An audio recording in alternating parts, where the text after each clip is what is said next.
Hi, I'm Wendy from Hillstart Nutrition, Health and Wellness, and this is the Are You Really Going to Eat That podcast. If you are sick to death of the constantly changing and contradictory headlines around food and nutrition, then you are in the right place. I am a qualified nutritionist and I will give you a balanced, realistic approach. I'm going to cut through the headlines and cut through the noise and just give you some facts and some sensible, honest advice.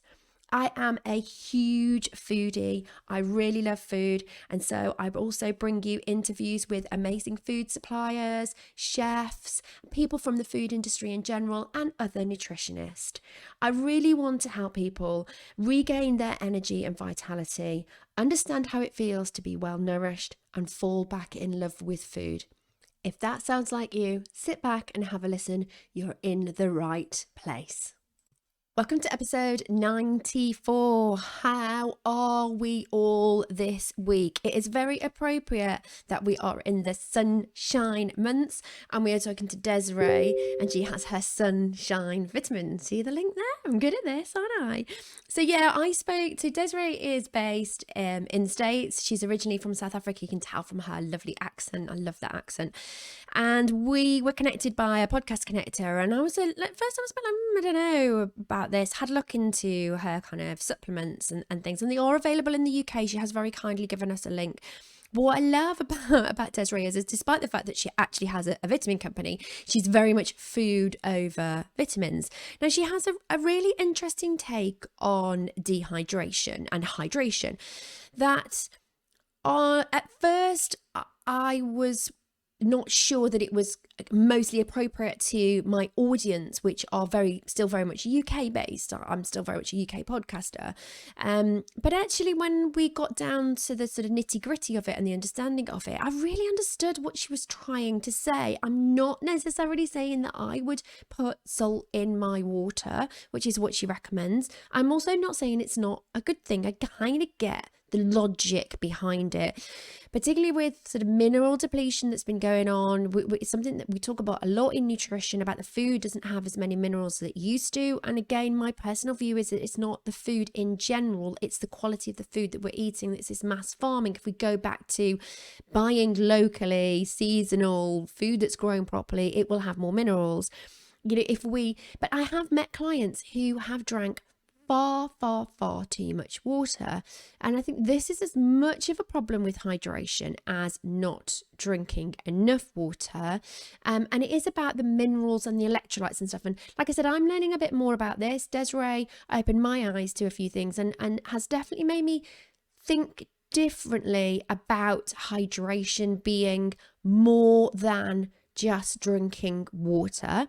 I do think that what she's saying is more appropriate to a warmer climate, but actually, we do have more and more air conditioning in the UK. Everywhere's getting warmer, hotter summers, isn't it? This is something we've all got to think about. But actually, from a central heating point of view, we're getting more. As a kid, we never had air conditioning anywhere. Now it's in most restaurants and stuff, and it is very, very drying. It's very dehydrating to the body. So I do think it's something we've got to think about. And I think, have a listen, take her view on board. I think she's got some really interesting points, and I'd love to know what you think of it. Hello, Desiree. Welcome to the podcast. Thanks, Wendy. Nice to be with you. Oh, I'm really excited. I think we're going to have so much to talk about today. So, Desiree, we can hear from the accent that you are South African, but you're actually joining us from Florida today, aren't you? Yeah. My personal joke is that I'm African American, and then when I tell people that, they take a double take because I'm.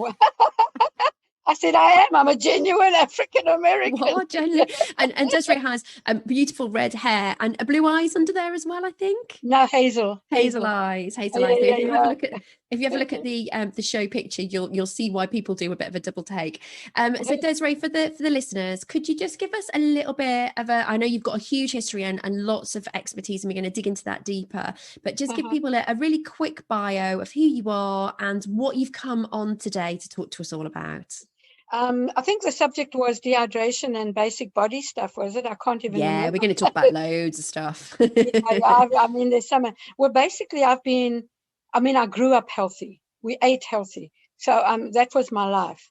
And then when I just continued that whole thing, always eating and as much organic as I can. Obviously, it's not always possible. But anyway, so I lead a healthy life and I help people with their bodies. And I really get them to get back to basics. I try to get them to avoid vitamins, as we call it in America, the synthetic types, to try to get them back to food-based stuff and just really build health. Because my basic viewpoint is, and in fact, I've got a picture on one of my pages, is where a guy's fixing the cracks with he's fixing the cracks in the wall. And the analogy that I make with that is that if you keep fixing the cracks, you'll keep having cracks. If you fix the foundation, then you won't have cracks anymore.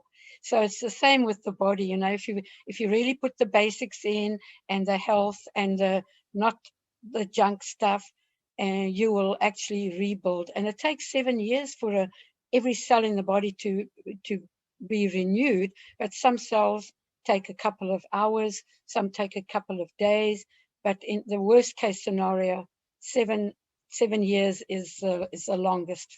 I guess it's the most intense cells in the body. Yeah, and I love what you say about the cracks, because that fits in so much with my naturopathic nutrition training. And we talk about kind of like filling the bath up, and and doctors, we talk about all the doctors doing is mopping up the overflow from the bath, whereas as a naturopathic nutritionist, we reach in and we pull the plug out. And I think that that's a similar. I love that. Yeah, it's just the cracks. Yeah, we'll swap analogies, shall we? Yeah, I like it. Yeah, but I know, It makes so much sense. It does make sense, doesn't it? And I think this is the thing is, we all need a doctor. If we break our arm or we have a heart attack, we want the doctor. But actually then what we need to do is work out, why did that happen? What can we do, to make ourselves stronger? Now, I love the fact that actually you've said you're quite anti kind of supplements, which is the same as me. It's kind of like supplementation is for a reason and it should be limited to stuff. However, Desiree, you have a supplement range. So let's delve straight into that and explain kind of the thought process behind that. Okay, so the calcium and the magnesium in my formula, it's 2 parts of calcium gluconate as a very specific form. It's not carbonate, it's not all this coral rocks and whatever else. It's calcium gluconate. And then it's 2 parts of that to 1 part of magnesium. And then because the minerals are alkaline, you need to adjust the pH, and the vitamin C helps to bring it into the mid-range. So when you make the CalMag, it's a powder. You boil water, you mix it, you dissolve it, and then when it's dissolved, you drink it. You can add ice or whatever. Then it goes immediately into the body and it breaks, and it actually absorbed by the body. Whereas the other kinds of calcium will sit and deposit in the joints, behind the eyes, in the kidney, all kinds of stuff like that. Now, the fundamental of this particular formula is I'm a detox specialist and I had to get people off drugs and all kinds of stuff. I haven't been doing that for a while, but that was my thing. And that's where I learned the power of the CalMag. The original one is made with apple cider vinegar, not the vitamin C, but because it's much easier for people to have it like in an instant form. That's why I did it that way. And it's just the type of calcium and magnesium. And an interesting factor here, which maybe I should mention this.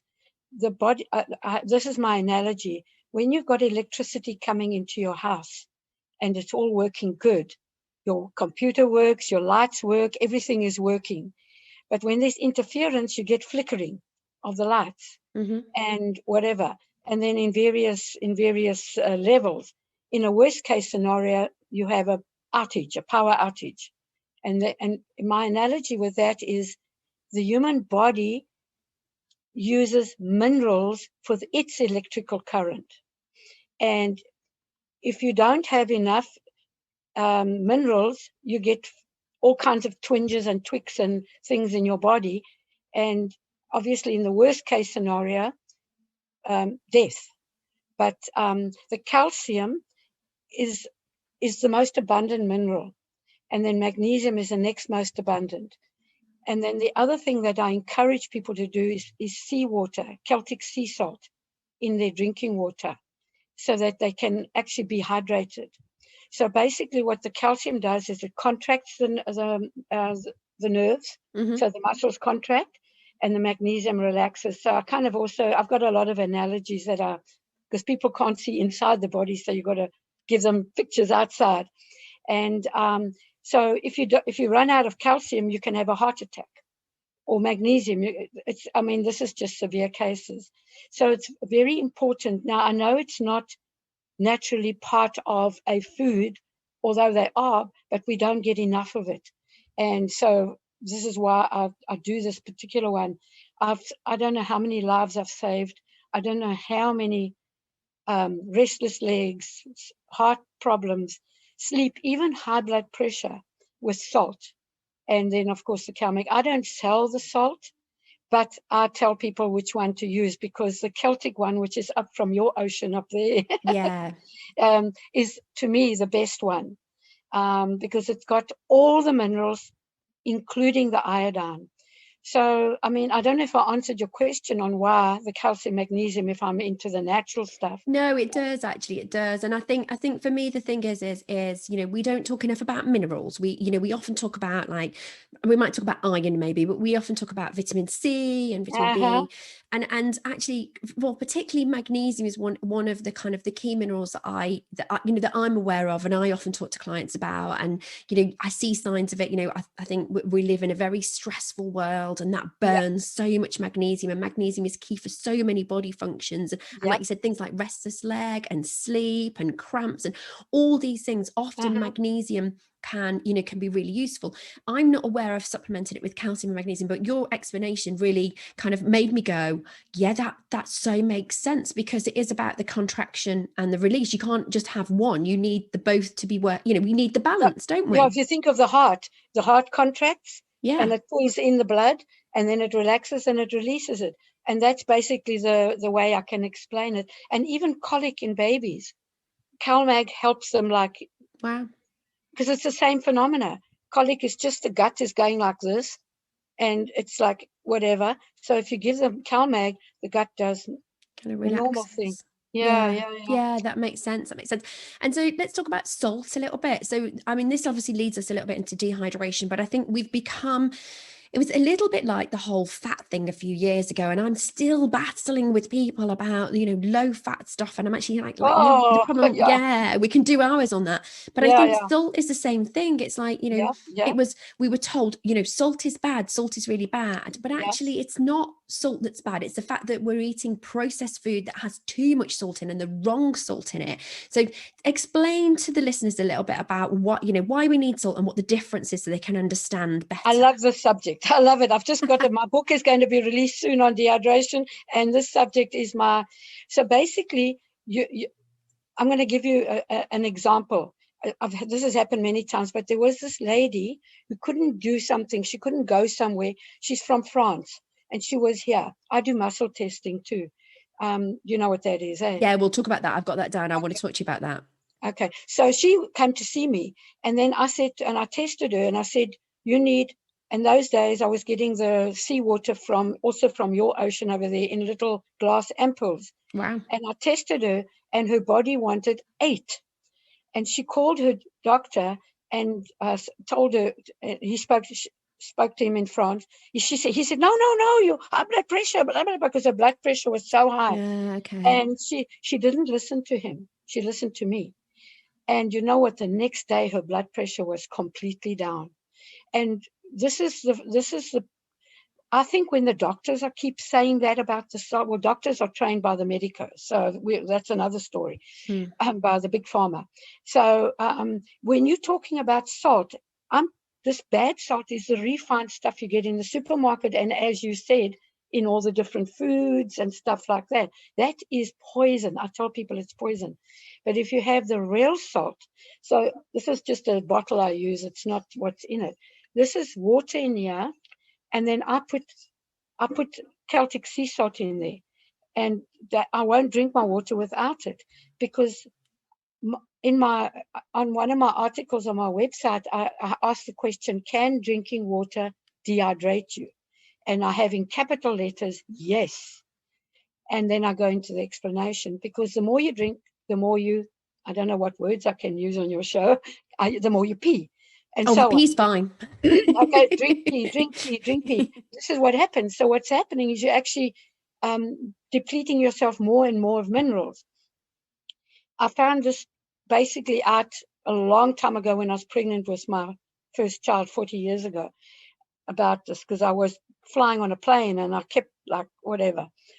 So basically, my answer to the question, can drinking water dehydrate you? And the answer is an emphatic yes. You have to have the minerals to go into the cells so that the water just doesn't flood through. And I kind of compare it to a dry sponge, and you hold it under the tap and you put the water just goes straight through until eventually maybe it might sort of penetrate, but it just goes straight through. So in order for it to actually get into the cells, you have to have minerals. And the Celtic sea salt is the best one. People that drink Gatorade and all these things, they're worsening the problem. They're dehydrating themselves, so this is the simplicity of it. It's minerals. Okay, I get that. So is it kind of like to the action of, so I again kind of trying to sort of think it back to clients that I work with. I have had clients in the past where I've been surprised by how much water they have drunk, and then they're really scared because I had a client, she's quite a tiny little girl, and she was drinking like 4 liters of water a day, and I'm like, Wow. this is too much. Yes. And she was Yes. quite scared because again, we've been told drink more water, but I kind of get it. So we are flushing the body. Yeah. The kidney is there to kind of flush out minerals and toxins and things. So yes, we have to have enough, but is it just the tap water, or is it would you say to everyone, like I don't drink an excessive amount of water, would you still recommend to me that I should be having some salt in my water, or is it how much we're having? I would say everybody that drinks any water, yes. And that what you just said about, I've heard it here too. I have friends who drink, it's called a gallon, yeah? Yeah. 4 of these in a day. I'm like, this is nuts. Yeah. You're just making yourself worse and worse.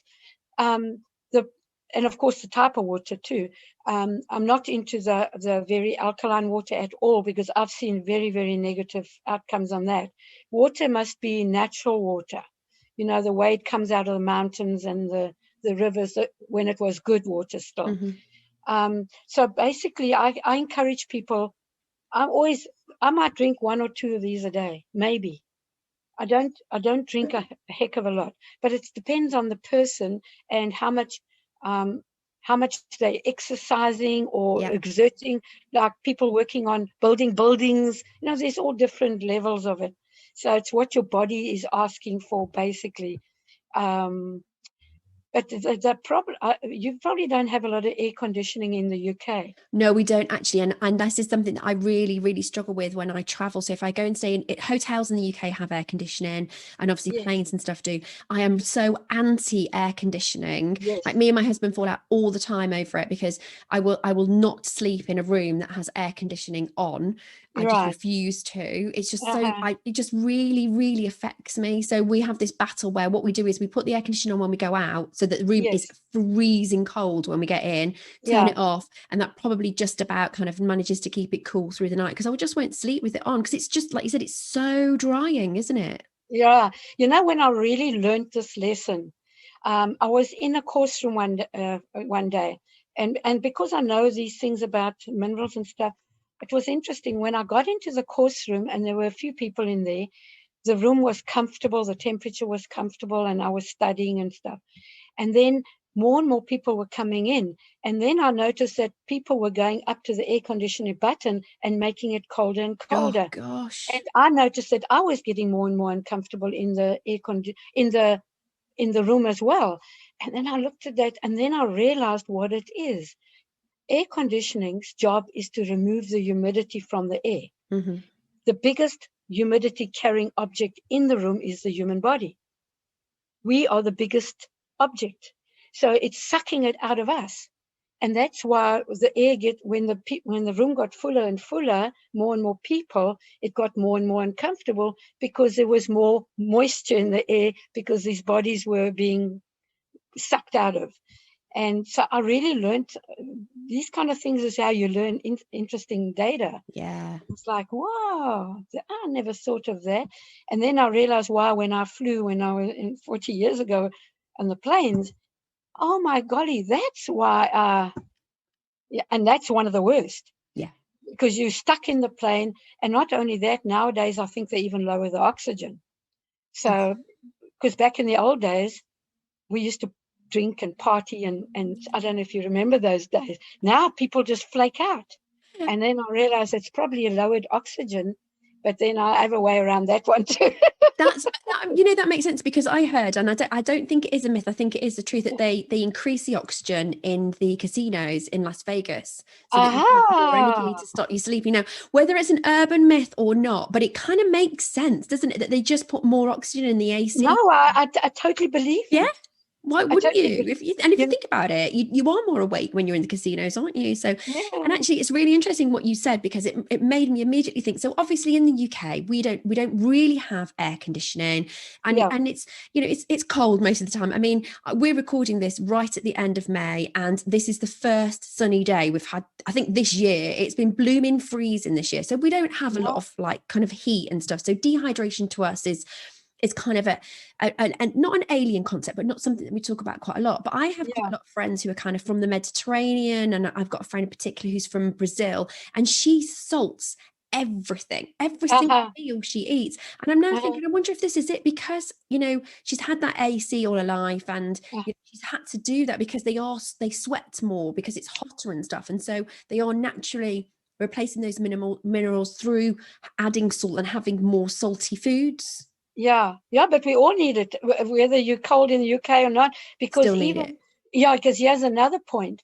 The air conditioning does that, but guess what? So does the fire people burn in the winter, or the heaters. It's going to do the same thing. Yeah, of course it is. Of course it is. So it's like, it was so interesting because I noticed nowadays when I fly that people are flaking out early, and it is a lowering of oxygen. And then a solution around the lowered oxygen is vitamin E, but not the wheat germ oil is the one I use. Okay. Wheat germ oil, and I learned this when I was pregnant with my first child. Before I even got pregnant, I became an Adele Davis fan. I don't know if you know who she is. No, we'll put a link in the show notes, guys. But no, I've never heard. Tell me more. No, anyway, she was an old nutritionist from way back.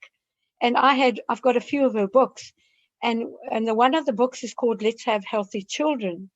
And in that one, she talks about to have enough. I'm saying it vitamin American style because I'm so used to it now. That's fine. She said, have enough vitamin E. Start about, I can't remember how far, about a month before you deliver your baby.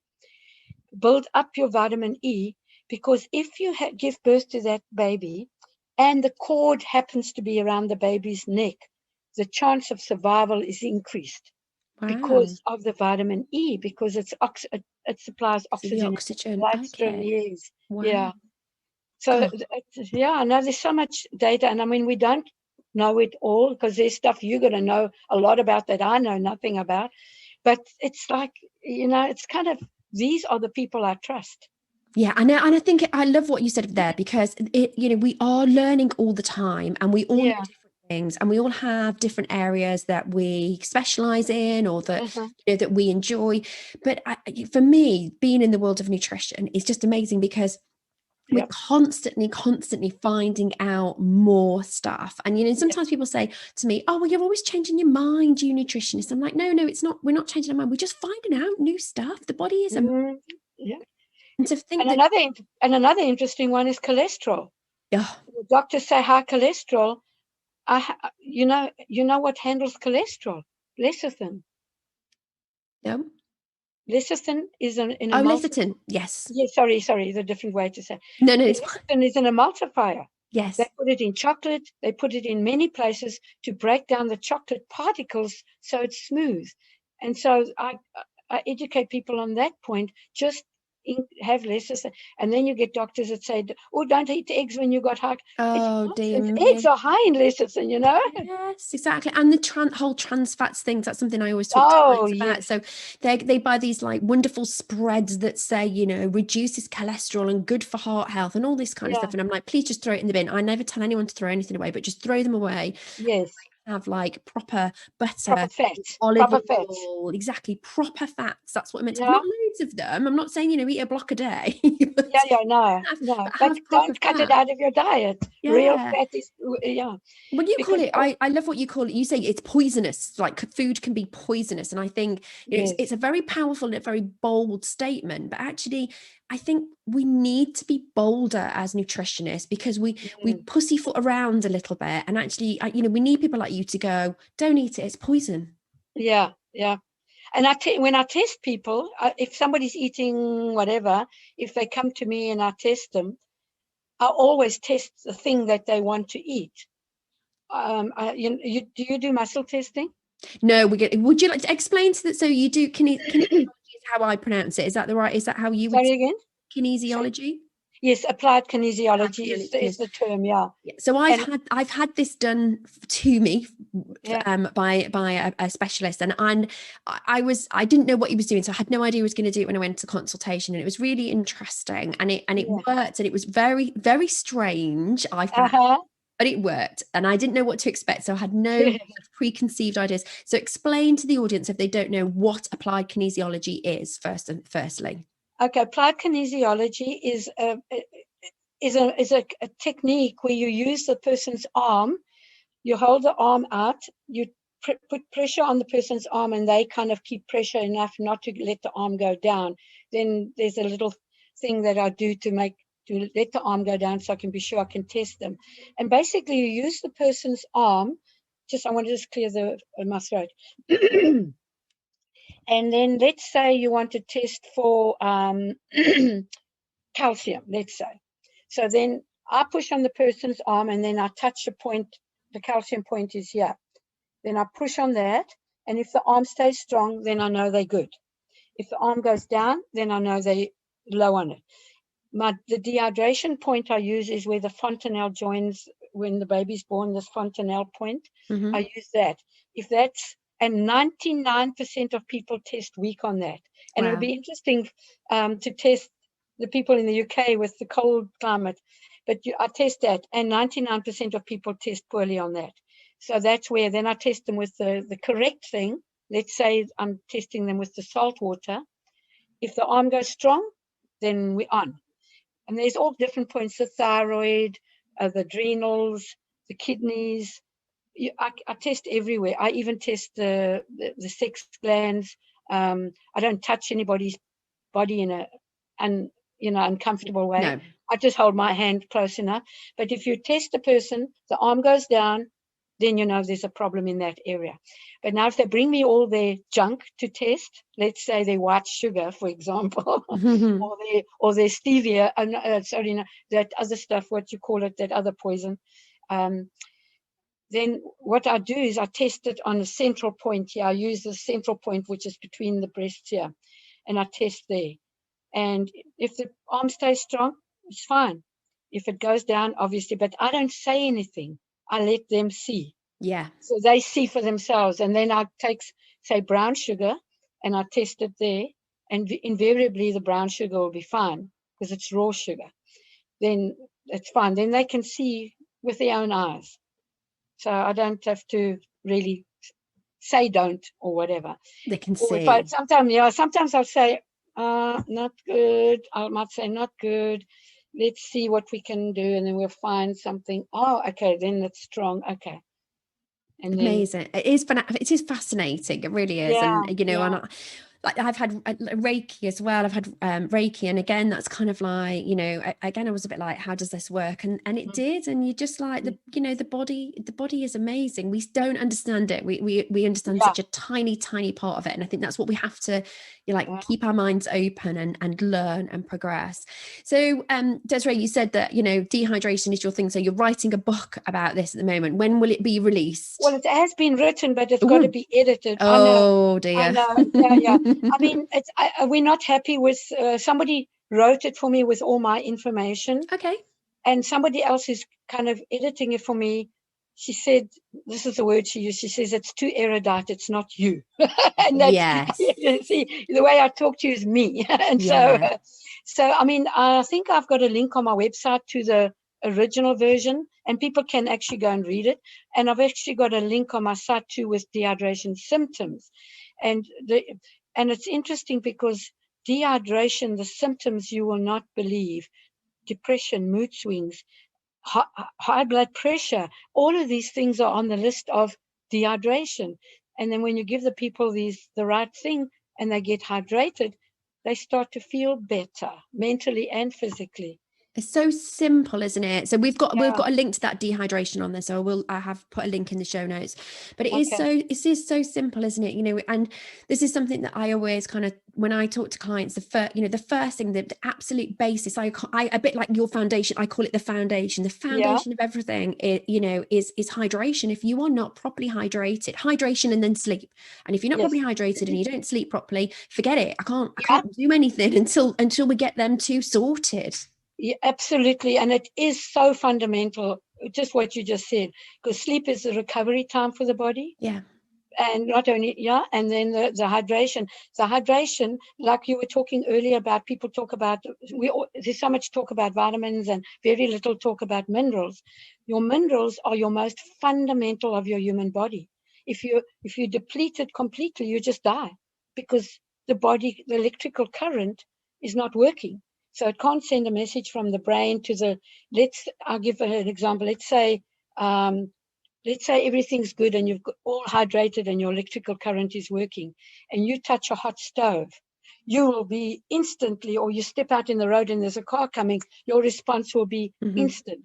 If you dehydrated and blah and blah and blah, and you touch the hot stove, it's going to take longer for that message somehow to get back, because the brain is the central nervous system and it sends all this communication backwards and forwards. And so if you let me step out in the road, and then there's a car coming, bam. Yeah, and minerals are key to that, aren't they? They're key for that nerve function and that you know, that energy. Like you said, it's like electric energy, isn't it? That's the best way to describe it. Is you know, we are sending, although we don't understand it, we are constantly sending messages from our brain to, you know, to our nerve endings, and that's a two-way thing, and we need minerals for it. So I love that kind of like walk in front of a car. Yeah, I know. Oh, what was that? Oh geez, that car hit me. It's brilliant. And you are a huge advocate, aren't you, of kind of like you said, you grew up eating real food, and real food is healthy, isn't it? And you know, would you agree that part of the issue that we have is around you know, things like, I mean, Gatorade. I mean, we don't really have Gatorade in the UK. We all know what it is, but we have many things that are very similar. It's available, highly but toxic. it's highly toxic. Awful. We have things like Red Bull and no, that's terrible. And stuff like that, and it's very similar to Gatorade. So you know, I call it poison. I agree, 100% poison. So you know, is there something that, you know, is that a thing that you talk to your clients about mostly? Is this kind of one of the basics that we need to address? It's a key. The fundamental thing is the minerals. And let me just give you a bit more data about minerals. The soil, I'm talking about ideal C now. The soil is loaded with minerals. The plant grows in the soil and the minerals go into the plant. The cow comes along and eats the plant and the minerals go into the cow. When I first came to America, the food taste was awful compared to South Africa. We were so used to nice tasting food. And over the years now, I've found out what it is. it's the minerals are so depleted in the soil. So not only are people, the flavor is not there, then you have to add all kinds of sauces and whatever to make it taste okay. But we are getting more and more mineral depletion. And of course, the more GMO stuff and all that nonsense, the worse it's getting. So we have to get minerals is so fundamental. And that explanation of the soil and the plant and the cow, that's where we were getting our minerals from before, because we didn't have vitamins when we were kids. We were just eating right. Eating right. And I think this is something that I talk about a lot on the podcast, is about eating seasonally, about eating local food. And it doesn't necessarily have to be like certified organic, but if you are buying, and this is why I loved your analogy. So if you're buying from a local farm, like I remember learning about crop rotation when I was at school. So if you're buying from a local farm where they have to look after the soil, because that's what makes their money, they're not going to throw loads of chemicals on it. So if they're allowing this rotation, getting the mineral balance right, which makes the crops grow properly, the crops are allowed to fully ripen before they're picked, and they're only shipped a very short distance before you get them in your basket and you get them into your kitchen. That optimizes the vitamin and mineral content, doesn't it? But the problem we have is this mass farming. Like, it's asparagus season in the UK at the moment, and I can't tell you how much asparagus from Peru there is in the supermarkets. I'm like, I don't want Peruvian asparagus. It's literally in the field, like 3 streets away from where I live. But in my local supermarket, there is local, but there is also and you're like, this is not right. This is not how we should be eating, because it's picked underripe, it's over farmed. It doesn't have that, like you said, that mineral. I hear loads of people going, oh, I must take a multivitamin because the soil is mineral depleted. And you're like, well, actually, no, it's the quality of the produce that you're buying that's the issue. If you buy local, support local, eat seasonally, that diversity, it's going to be better, isn't it? Which is what naturally in South Africa, I have to say, the best steak in the world, South African steak. I can't. But you're right. It tastes amazing. You don't need a lot, do you? Just a little bit. Because it tastes so good. Yeah, and when I first came to America and I saw the size of the meal, I mean, I come from South Africa, and you what you just said about you only need a small piece of steak. I came here, the plates were like I mean, I can't. It's just insane. It's obscene, isn't it? It's I kind of like, I can't eat a whole meal here anyway. No. And they're not small portions in South Africa, in my experience, but it's a good balance. It's really good quality ingredients. Like you said, it's a small piece of really beautiful steak if you're having steak or fish or whatever you're having. Then loads and loads of vegetables and salads and all kinds of stuff. Yeah, totally. Yeah, such a difference. It is such a shame, because I think we've lost touch with. I had Joanna from the Foodies Club, and she helps children like understand about seasonal vegetables and grow and get where they're coming from. And she said one of the key drivers for her was the fact that she'd have little children come and there was snow on the ground, and they'd come to the garden and go, "Where are the strawberries?" Because they just didn't understand, because there were strawberries in the supermarket. So why couldn't they have strawberries all year round? The education on this planet has gone belly up completely. I mean, if we look at the traditional guys, the traditional Indians, the traditional Africans, the traditional Chinese or whatever, they all know these basic things, and they eat, or they'll get a medication, I'll call it a medication, for something that is natural out of the soil, or the witch doctors they call them. These guys know their stuff, and it's not just woo woo woo. It's really just take some of this here, to eat some of these seeds or whatever, and then the person feels better. And that's life. That's the way it's supposed to be. Yeah, totally. And I'm a huge fan of like herbs and foods, because herbs are food. So, using herbs as, for clients before we do anything else. That's how nature, I think we naturally absorb it better. Well, I don't think we naturally absorb it better than having it in concentrated form in a pill, because we wouldn't get all our iron in a one pill in one sitting, would we? No, but even if you take calcium and they extract one portion of this thing, and then they refine it and put it in a capsule. How's that going to help anybody? Yeah. And then I keep hearing about doctors saying, no, they can't have more calcium, let's say, for example, because they've got too much calcium floating in the blood. It's crazy, because even these doctors don't know that you've got a parathyroid gland, which is these 4 little glands on the side of the thyroid. Yeah. Yeah, there's 4 little knobs. They're not related to the thyroid.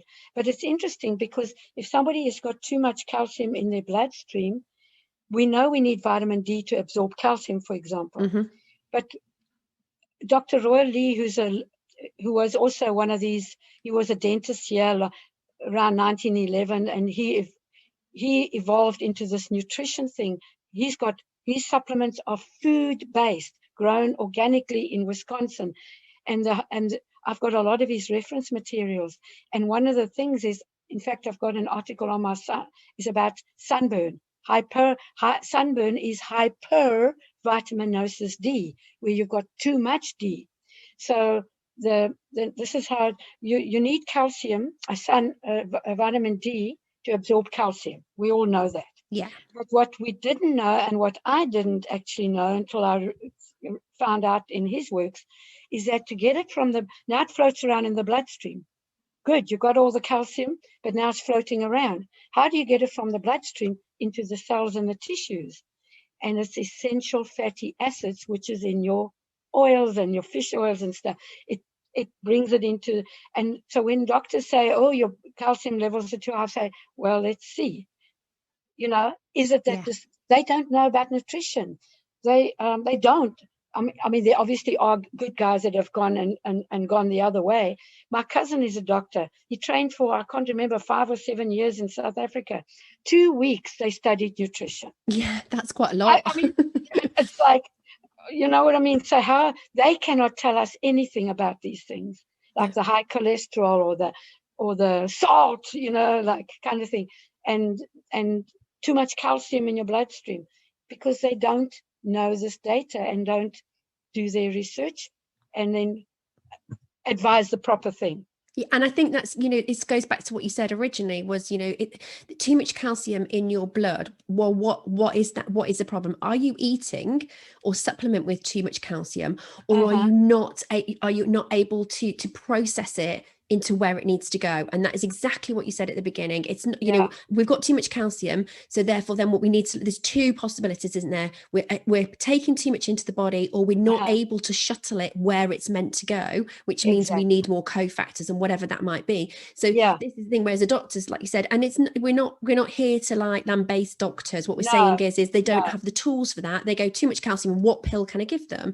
And I think as a society we have become accustomed to that. I go to the doctor, I have an illness, particularly in the UK, because we have like the National Health Service, so we go to our GP, and if we don't come out with this little blue ticket that tells, gives us a prescription, then we don't think that they've done anything. And it's not fair on the doctors, because actually they don't have, like when I see a new client, the minimum time I spend with a client is 45 minutes. That's on follow-ups. It's an hour and a half the initial consultation. We get 6 minutes with our doctor. He doesn't have time to say, what are you eating in your diet? What might that be? Are you stressed? What's happening? Are you sleeping properly? Where is this all happening? The only thing he can do is go, right, cut out calcium, or here's a tablet to reduce that. They don't have a lot of leeway, and it's not fair, is it?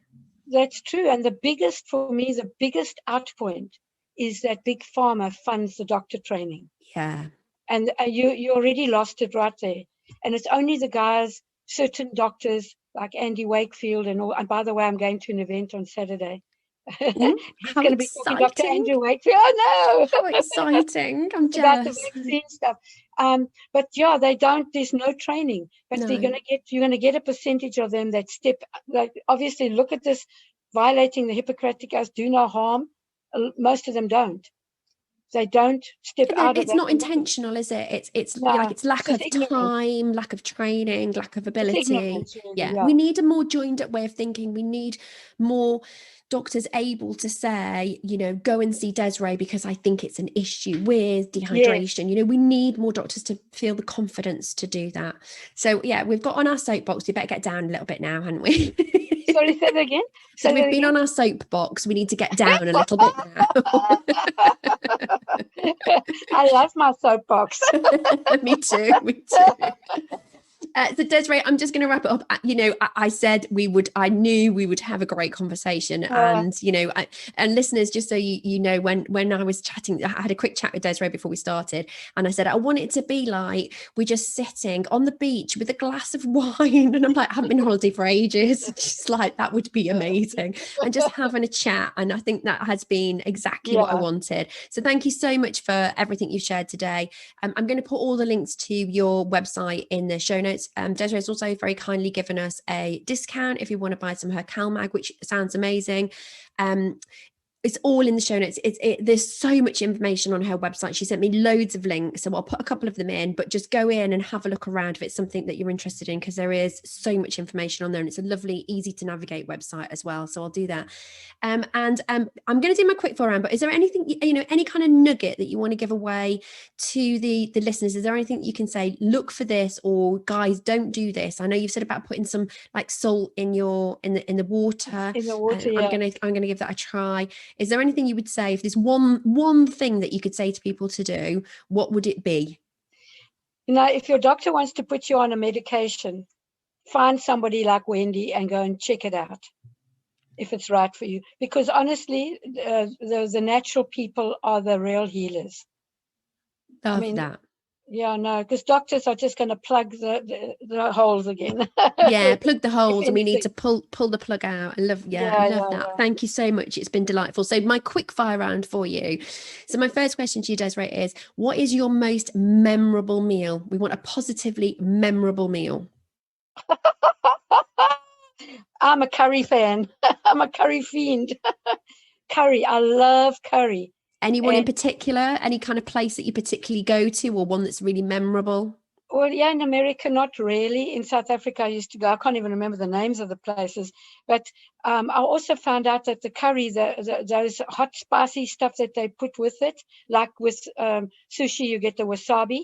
These things have got a lot of value. They kill off because you're eating raw food and stuff, they actually kill off anything that tries to enter your body. And that's a natural way of doing it. So I also like sushi. And just food in general. I love curry. Me too, big curry fan. Used to go to India quite a lot, and Indian curries are just lovely. And you're right, Sri Lanka. I went to Sri Lanka quite recently, and I love Sri Lankan curry, with the coconut milk, coconut milk, and it is all those kind of like, it's all the little extras. So like on the beach, you'd have like a tiny bit of curry and a bit of like I had this lovely pineapple kind of like sambal thing. Oh, it's delicious, absolutely delicious. Yes, absolutely. Yes, I'm hungry now. And just remember that they use stuff that helps to kill off any unwanted visitors. Totally, absolutely, definitely. And what food reminds you of childhood? Golly. Oh, grated carrots. That's an unusual one. Why? I know. I was a very, very bad asthmatic as a kid. It was seriously bad that the doctors, I was living in a climate where I'm living now, similar climate, which is a very humid on the coast, East London. And I used to get asthma regularly. And my doctor, never once did the doctor or my parents actually put me on medication. Great. Then the doctor said they need to move inland with me to Kimberley because my heart's going to pack up with this pressure. I moved to Kimberley, and then I met my later husband, and he said to me, "Why do you buy into this nonsense about the asthma? I never had another attack ever again." Wow. And I'm living in the environment where I used to get it. So some kind of realization that I wasn't even aware of just snapped out of it. Brilliant. And my final question for you today is, now this is a very English way, so I am going to explain this because I know you won't know. So my question is, what have you got for tea? And so in the UK, tea is your evening meal, because it has caused confusion in the past. I know, because my mother was the big tea person, so I knew that was the British, I'm not a tea person. but in South Africa we have rooibos tea. Yeah. You know it, red bush. It's my husband's favorite. Yeah, so I would drink that every now and then, but I'm a 2 cups of coffee a day person. 2 cups of coffee. Okay, lovely. Yeah, a day. So the tea that I'm referring to is actually, this is an homage to my husband, who is a Northern Englishman, and they call their evening meal, so their dinner, they call it tea. So my question for you is, what have you got for dinner tonight? Oh, tonight I'm going to have, what have I got? Actually, you know what? It's naughty. Oh, go on, tell me anyway. Yeah, it's naughty. It's not my usual. It's fettuccine Alfredo with a salad. That's not that bad. Yeah, but it's American fettuccines and the noodles and stuff I don't trust. If it comes from Italy, I'm fine. And have you cooked the Alfredo yourself, or is it already done for you? It was left over when I went to a restaurant last night. I can't eat the whole. That's really funny. That's another thing that we don't really do in the UK, is this whole takeout thing, like, you know, like put it in a bag. So I find it really weird when I travel, America and South Africa, both, where the people would order this like humongous amount of food, and my husband would be looking at it going, they're never going to eat that, and then they bag loads of stuff up and take it away, and we don't do that here. It's very weird. I just don't have a big. I always tell people I have a small tummy. Yeah, it's the best way to do it. It stops waste. Yeah, and you can have variety and stuff, but it's just not something that we're very accustomed to. But I think it's a great idea. I think it's a really good idea, because you get restaurant meal twice in 2 days. Exactly. Tonight I'm having my last restaurant meal. Yeah. Desiree, it was an absolutely delight. Thank you so much. I will put everything in the show notes, and thank you so much. I've really appreciated talking to you. Okay, and then Wendy, sorry, before you go, yeah. I can't remember which link I sent to you for the store, because we're busy changing my computer system, and I want to be sure that I gave you the link for the current store where to get the. No worries. I'll make sure the right one's in. If you send me the right one, I'll make sure that is in the show notes. So that's no problem. Great. It was great talking to you too. I love it. Okay, bye.